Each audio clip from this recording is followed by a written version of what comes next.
"Please, buy me and take me away," whispered the chained girl with trembling voice.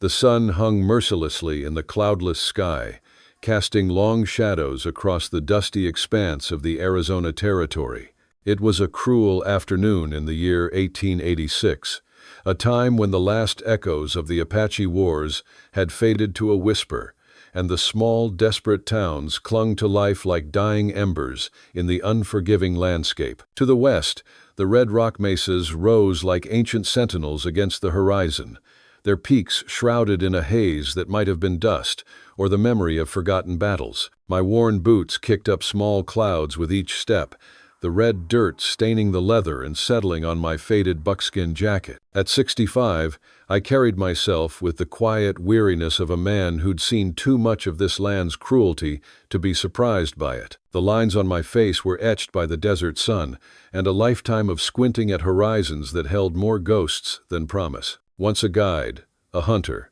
a man who believed in the frontier's simple code, I now made my living trapping and trading, moving between settlements like a phantom of better, or perhaps just simpler, times. The ache in my bones and the phantom pain of old wounds were a constant reminder that the past was never truly buried. If you enjoy the story, hit that subscribe button right away, and if you don't, then just hit the like button anyway to keep more Wild West love stories coming. The day had started like any other.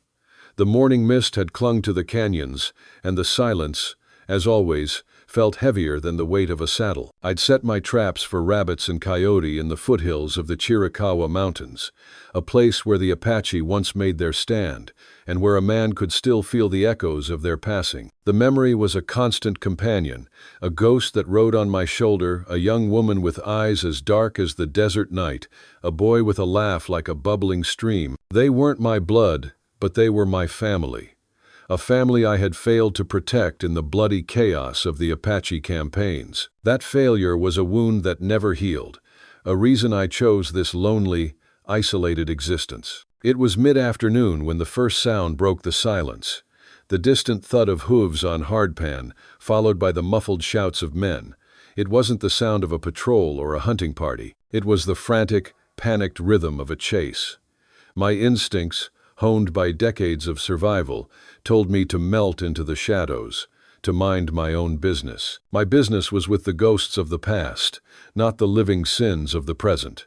I was an old man, and the world had moved on, leaving me to my quiet, self-imposed exile. But as the sound grew closer, cutting through the stillness like a jagged blade, I couldn't ignore it. I moved to the cover of a cluster of boulders, my old Winchester in my hands, its weight a familiar comfort. I peered through a narrow gap in the rocks and saw them, a group of 4 men on horseback, their faces hard and cruel, wearing the distinctive silver skull emblems of Baron Sterling's outfit. He was a man who made his fortune in the dirt and blood of the new frontier, a man who trafficked in everything from gold claims to human lives. I'd heard whispers of his business, selling native women and children to work in the mining camps and brothels, and they were chasing a girl, Ayanna. She ran with a desperate grace that was both beautiful and heartbreaking. Her buckskin dress, torn and stained, was a stark contrast to the red dirt she ran on. Her long black hair flew behind her like a raven's wing, and her bare feet kicked up dust with each pounding step. But it was her face that twisted my gut, a face not of fear, but of sheer, unyielding defiance. A face that reminded me of another girl, a lifetime ago. The men rode hard, their whips cracking the air. One of them, a thick-necked brute, aimed his rifle at her. My fingers tightened on the Winchester. Every fiber of my being screamed for me to stay hidden, to let the world turn without my interference. It wasn't my fight. But then, as the man's rifle came to his shoulder, something broke inside me. It was the same cold, impotent fury I'd felt on the day I'd found my adopted family's camp, a rage I had buried for years. I couldn't let it happen again. Not this time. I rose from the rocks and brought the Winchester to my shoulder. My old hands were as steady as they'd ever been. The rifle barked once, the sound echoing off the canyon walls. The bullet didn't hit the man. It hit his horse, a clean shot to the leg. The animal went down with a scream, sending its rider sprawling in the dust. The other 3 men reined in their horses, their heads swiveling, trying to find the source of the shot. The girl, Ayana, stumbled to a halt, her eyes wide as she looked from the fallen man to the rocks where I stood. "Show yourself, old man," one of them shouted, his hand on his Colt. I didn't answer. I just levered another round into the chamber. They were outnumbered and confused. They had no idea who or what they were dealing with. The last thing I wanted was a gunfight, but I wouldn't let them take her. For a long, tense moment, we held our positions. Then, another shot rang out, this one from behind them. It was Ayana. She had grabbed the fallen rider's discarded rifle and was now aiming it at the 3 remaining men. It was a foolish, desperate act, but it showed a fire that burned bright despite her ragged state. "Get out of here," she screamed, her voice raw with fury, "or I swear I will kill you myself." The men scoffed, but a flicker of uncertainty crossed their faces. They weren't dealing with a panicked girl anymore. They were dealing with a cornered animal, and they had no idea what was waiting for them in the rocks. They had what they wanted, the girl, but now there was a complication. They knew Baron Sterling wouldn't be pleased, but a live girl was better than a dead one. "We'll be back, old man," one of them said, a promise that sounded more like a threat. "Sterling doesn't forget." They rode off, leaving their fallen comrade to limp along behind them. I watched them go until they were just dust on the horizon. Then I lowered the rifle and turned my attention to the girl. She was still standing, but her body was trembling. Her rifle pointed at the empty space where the men had been. As I approached, she turned the rifle on me, her eyes filled with a primal, desperate fear. "I won't hurt you," I said, my voice low and calm. I held my hands out, empty, and let the rifle hang loose by my side. "I'm not with them." She didn't lower the rifle. Her gaze was as hard as flint, assessing me with an unnerving intensity. "Why did you help me?" she asked, her voice a rough whisper. "Men like you don't help. Men like me don't like seeing people bought and sold," I replied, a cold edge to my voice. "Now, are you going to keep that rifle on me, or are you going to come with me before they realize they were bluffed?" She hesitated, then slowly, hesitantly, lowered the rifle. That's when I saw it, a deep gash on her arm and a festering wound on her leg, wrapped in a tattered cloth. The desperation in her eyes was born not just of fear, but of pain and exhaustion. She was at her limit. Without a word, I led her to a small, hidden cave I used for supply storage. I had a pouch of herbs, clean water, and a fire kit. She sat on the cold rock floor, watching me with suspicion as I went about my work. I cleaned her wounds with water and a bit of whiskey, hersing when the alcohol hit the open flesh, but she didn't cry out. Her silence was more eloquent than any words. After I had bandaged her, I gave her a piece of jerky and a canteen of water. She devoured them as if she hadn't eaten in days. "My name is Silas," I said quietly, once she had finished. She didn't offer her own name. She just sat in the dim light of the cave, her eyes fixed on the entrance, a hunted animal waiting for the next predator. But the silence in the cave was different from the silence of the desert. It was a silence of peace, a quiet sanctuary from a world that wanted to tear her apart. Finally, she spoke, her voice barely a whisper. "Thank you for saving me, Silas. I was a fool to try to run from them with this." She pulled a small, worn leather pouch from her dress. Inside, a rolled-up piece of paper, a map. "This is why they want me. They want this back." She unwrapped the paper. It was a crude map, but the markings were clear: a hidden canyon, a symbol of a pickaxe and a skull, and an X. A treasure map. "What is it?" I asked, my voice low. "Not gold. It's more than gold," she said. "It's a map to the secret gold mine of the Apache. My family was one of the last Apache to know the location. Sterling, he knows about it. He knows it is a weapon. He wants to wipe all of us out, and he wants all of it for himself. He killed my entire family, my father, my mother. He wants to kill me too, because I have the map." My blood ran cold. The past was never truly gone. It had returned to haunt me again, to ask me to pay for my mistakes. The ghosts of my past were rising from the graves. "Listen, girl. You understand that they will be back, and they will bring more men. They are not to be trifled with. You will not have another chance like this. If you give me that map, I will take it to the marshal in Tucson. I will tell them everything. They will do something about it. I will keep you safe," I said. "No, Silas. You don't understand. This is a weapon. This is my weapon. I will not give it to anyone. They will never stop until I am dead. I will not go to the marshal. They are with him. He has friends in high places. They will protect him. I will not give it to you. I will not give it to anyone," she said. Her face was as cold as stone, a stark contrast to the fear that had been there only moments before. I knew she was telling the truth.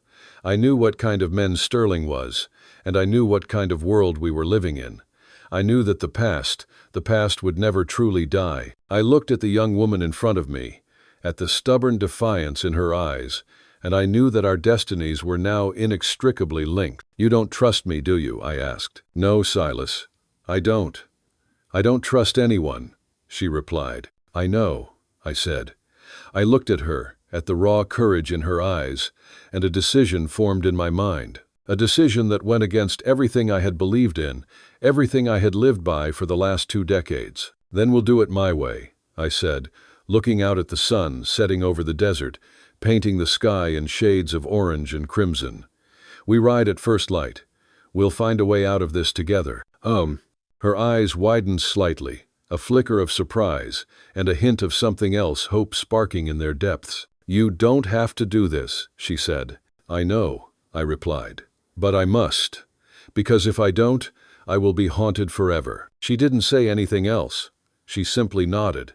And in that silent understanding, a new journey began, one that would either lead to salvation or damnation. But for the first time, in a very long time, I had a purpose beyond just surviving. I had a reason to fight, a reason to live. The dawn broke with a ruthless indifference, painting the mesas in shades of pink and fiery orange. We had moved through the night, but the silence of the desert was deceptive. I knew Sterling's men were out there, a pack of hounds on our trail, and they wouldn't stop until they had their prey. We rode hard, pushing our horses to their limits, using the winding canyons and hidden ravines to mask our trail. Ayanna, despite her injuries, rode with a fierce determination that mirrored my own. She was no longer just a victim. She was a partner, a survivor. "They're gaining on us," she said, her voice strained. Her head was tilted back, her eyes scanning the horizon, an instinct I knew was honed by a lifetime of knowing how to spot danger. "The dust. It's too much." I nodded, my eyes also scanning the horizon. The heat haze was thick, but I could see it, a faint cloud of dust far behind us. They were closer than I'd thought. We had to do something, and we had to do it now. "Box Canyon," I said, pointing to a narrow opening in the rock face ahead. "It's a dead end, but we can make a stand there. We can use the narrow passage to bottleneck them. They can't get us all at once." She looked at me, her eyes questioning, but she didn't argue. She trusted me, but I didn't know why. "Baron Sterling, he's a vengeful man," she said. "He will not stop." "Then we will not let him find us," I replied. We rode on, and soon we were in the canyon, the towering red rock walls on either side of us. We dismounted, uncinching our saddles, and led our horses to the spring I knew was hidden inside. We drank, and then we hid. Ayanna, with her knowledge of the land, showed me a small crevice in the canyon wall, a natural ambush point, one that even a hardened tracker would have a hard time spotting. We sat there, waiting, our rifles at the ready. The waiting was the hardest part. The silence was thick with tension, and the only sound was the thumping of our hearts in our chests. Ayanna took my hand, a gesture of silent comfort. I looked at her and felt something shift inside of me. I, who had lived a lifetime of solitude, was not alone. Then they came. We saw them first, a group of 8 men, including 2 of the men who had pursued Ayanna the day before. They were led by a man with a scarred face, a man I knew to be Sterling's right hand. "They must have gone to Box Canyon," he said, his voice a low growl. "It's the only place they could have gone. Let's go, we'll smoke them out." He and his men rode straight into the canyon. As they came closer, I could hear their jeering, their cruel laughter, a sound that made my blood run cold. "Looks like we got them cornered," one of them said. My heart pounded in my chest. I knew they were wrong. They were the ones who were cornered. We were ready. On my signal, I whispered to Ayanna. She nodded, her hand gripping her rifle. Just as the men were about to ride into the canyon, a sound stopped them. The sound of a boy crying. Help me, please, the voice cried out. Please don't leave me here. My blood ran cold. It was a cry that was too real, too desperate. The men froze, their faces a mixture of confusion and curiosity. Who is that? One of them asked. The leader, the man with the scarred face, dismounted and walked toward the sound.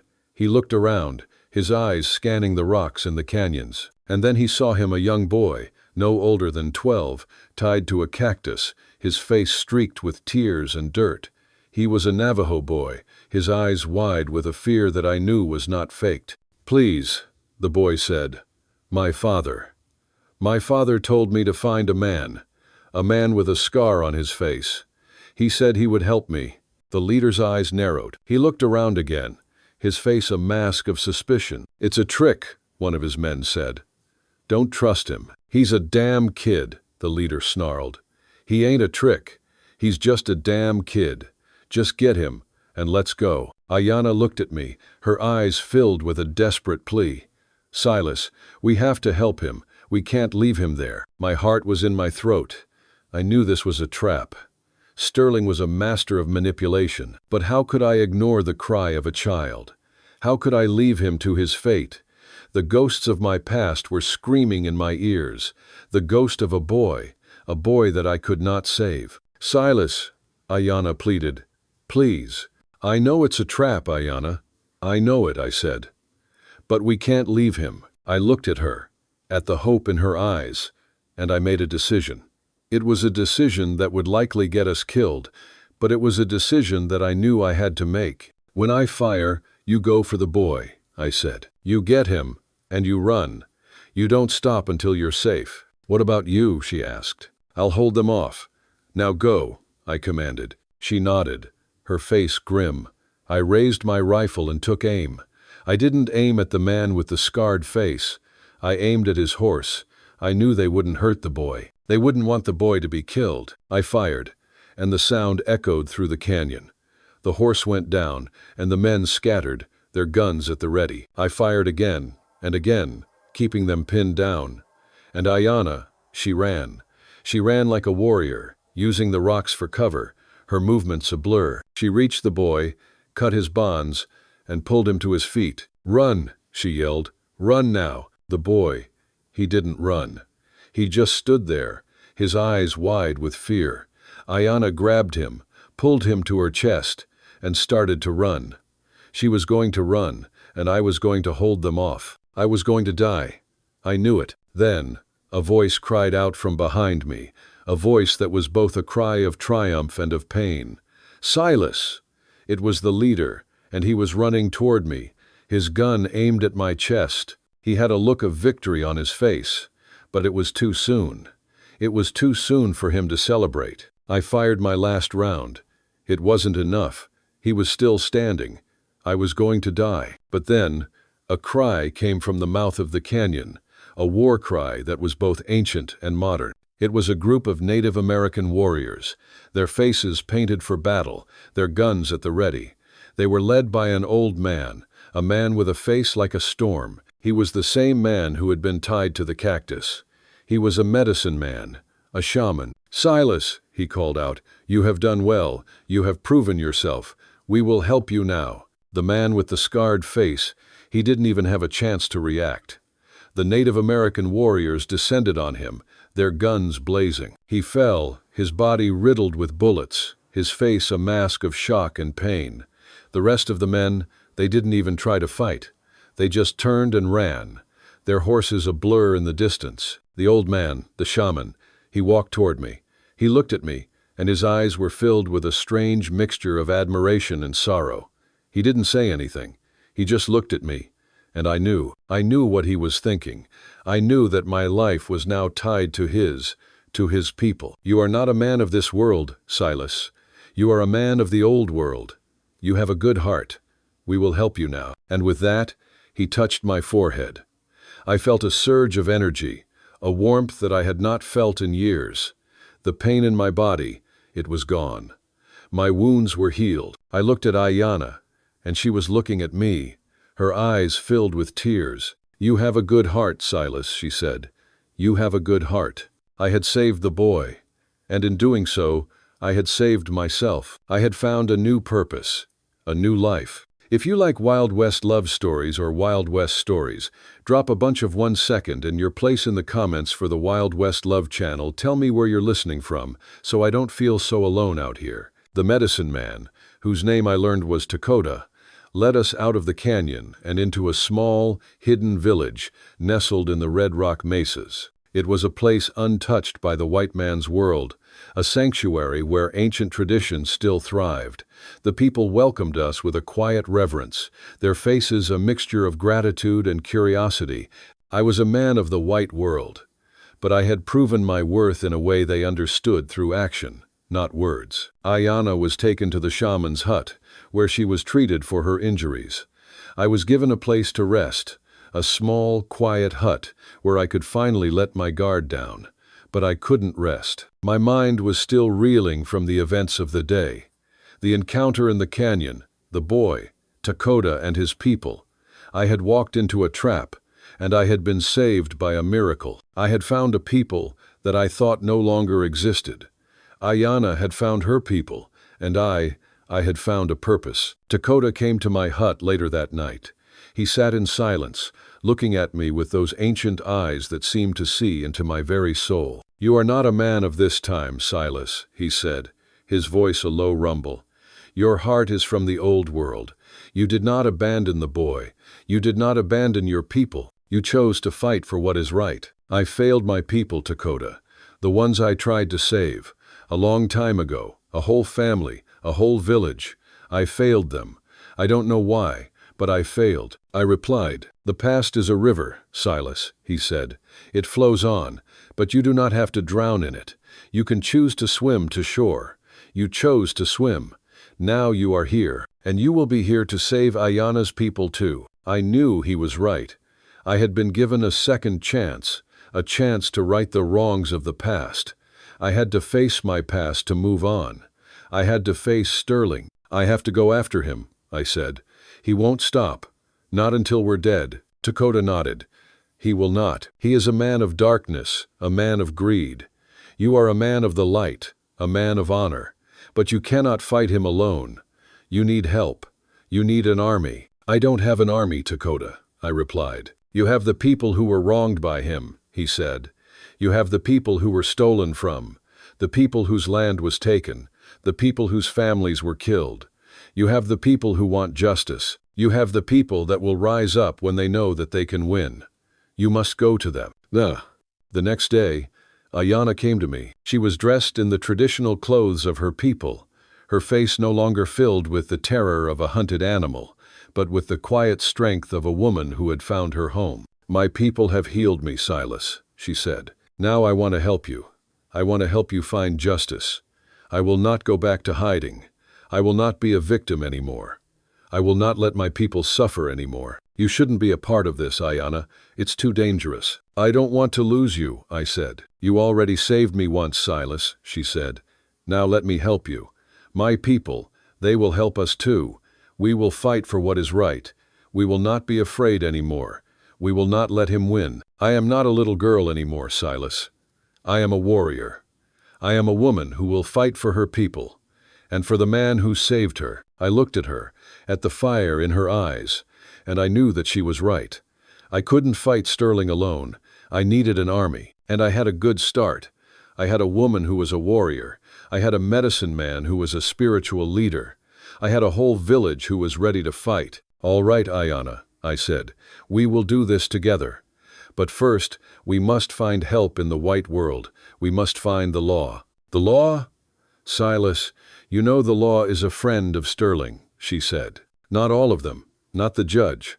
I know a judge, a man who believes in justice. His name is Judge Sterling. He is in the town of Tombstone, a town full of men who were wronged by the law. He is in the heart of the lawlessness, but he is a man who is a man of law. He will help us. I hope I replied. We left the village at dawn, riding toward Tombstone. Ayanna was no longer a frightened girl. She was a woman on a mission. She was no longer a girl who needed saving. She was a woman who was ready to fight. Hey there, friend, take a moment and get yourself a full glass of water. It's easy to forget, but staying hydrated is crucial for your health. Also, if you've been sitting for a while, do a quick lap around the room and give your eyes a break from the screen. Your body will thank you. We arrived in Tombstone, a town where the line between good and evil was a blur. The town was a magnet for men who were looking for trouble. Ayanna was not used to the city life, but she was brave. She was a woman who was a warrior, and she was not afraid. We went to the courthouse, a building that was a mockery of the law. We found Judge Brennan, a man with a face like a hawk and a voice that was a low rumble. He listened to our story with a stone face. You are asking me to go against Baron Sterling, he said. You are asking me to go against a man who is a friend of the law. You are asking me to go against a man who is a friend of the governor. You are asking me to go against a man who is a friend of the federal marshal. We are asking you to do what is right, Judge. We are asking you to fight for justice, I replied. He looked at Ayanna, his eyes filled with a strange mixture of admiration and pity. And what do you have that will convince me to do what you are asking? He said. Ayanna, she looked at me, and I knew what she was going to do.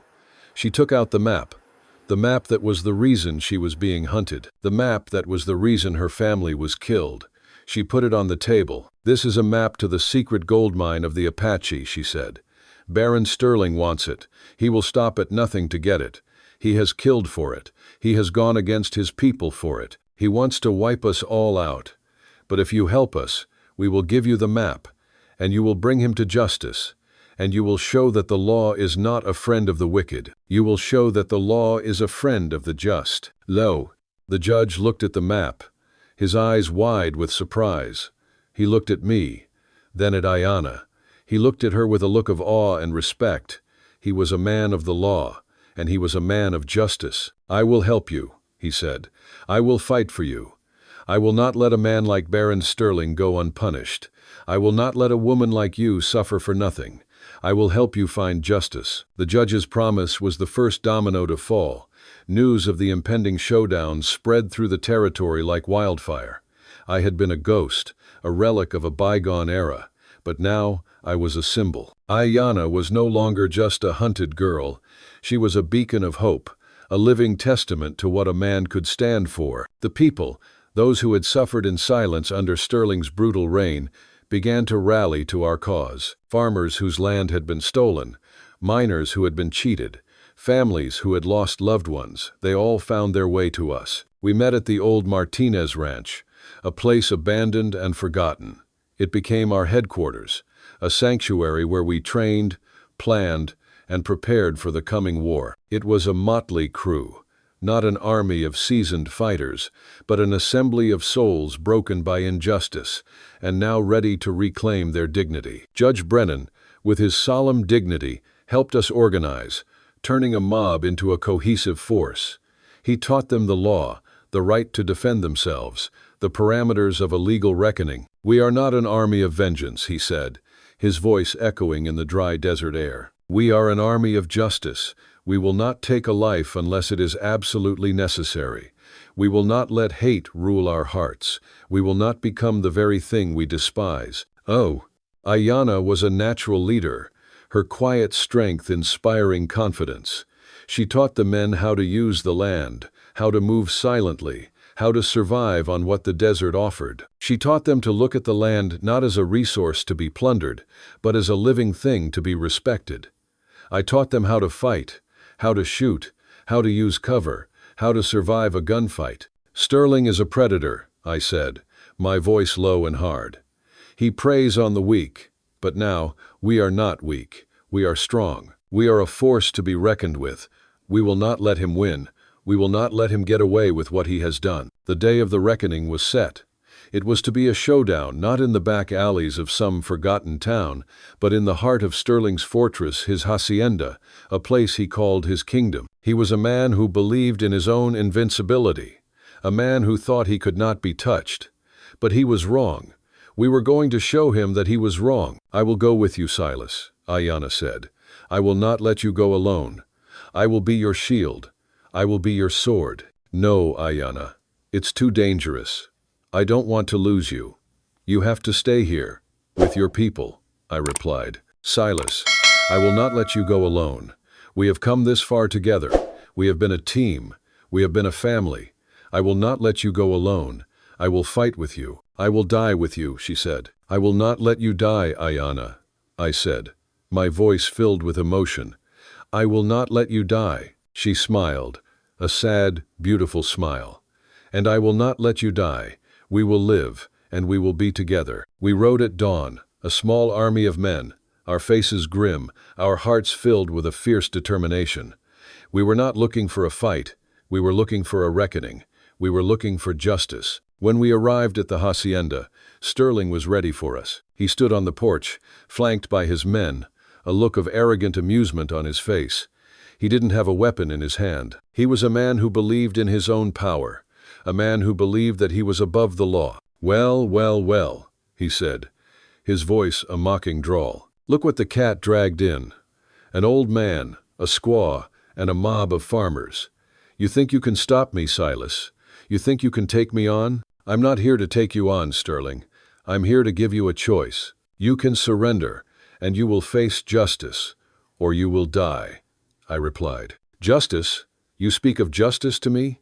I am the law, old man. I am the law of this land. I am the man who brings order. I am the man who brings prosperity. I am the man who brings justice. I am the law, he sneered. Then, Ayanna. She stepped forward. She looked him in the eye, and her voice was a quiet whisper, but it carried the weight of 1,000 years of pain and suffering. You are not the law, Sterling. You are a thief. You are a murderer. You are a man who steals from the innocent. You are a man who kills for a map. You are a man who has no honor. You have no dignity. You have no soul. You are not a man. You are a monster. Sterling's face went white. He looked at her with a look of pure, unadulterated rage. He raised his hand to strike her, but before he could, I drew my gun and fired. The bullet didn't hit him. It hit the ground a few inches from his foot. He froze, his eyes wide with shock. Don't you dare, I said, my voice a low growl. Don't you dare touch her. He looked at me, then at the men behind me, then at the women and children who had gathered to watch the showdown. He knew he was outnumbered. He knew he was outmaneuvered. He knew he was finished. Take him, I said to the men behind me. Take him and his men, and don't touch his gold. He has no more power.